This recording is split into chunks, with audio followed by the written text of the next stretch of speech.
యాత్రికుని ప్రయాణము John Bunyan మొదటి భాగము.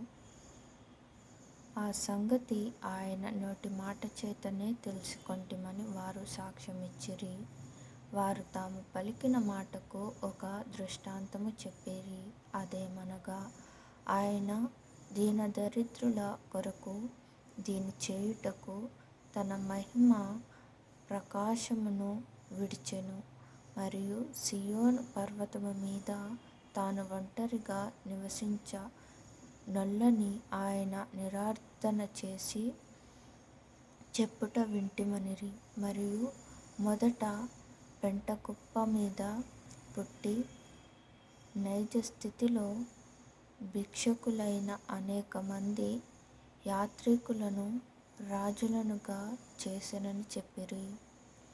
అలాగున వారు చాలా రాత్రి పర్యంతము సంభాషించిన తరువాత వారు రక్షణ కొరకు తమ ప్రభువును ప్రార్థించి తమ్మును తాము ఆయనకు అప్పగించుకొని పండుకొనుటకు తమ తమ చోట్లకు వెళ్ళిరి.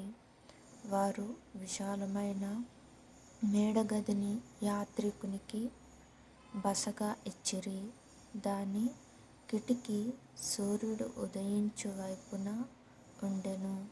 ఆ గది పేరు సమాధానము. అక్కడ అతడు తెల్లవారు వరకు నిద్రించెను.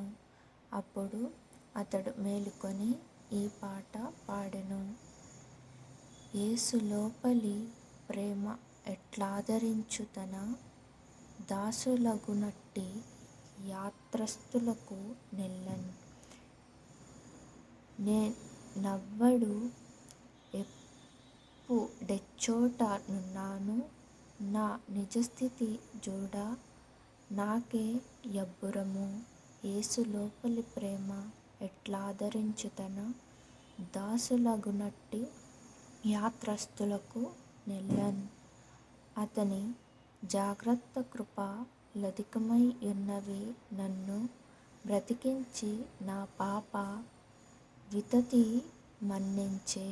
యేసు లోపలి ప్రేమ ఎట్లాదరించు తన దాసులగునట్టి యాత్రస్థులకు నెల్లన్. సరిగా నేనీపు డాకసంబు పొరుగింటిలో నెరినున్నట్టుల సిద్ధపరచి నా డాహః.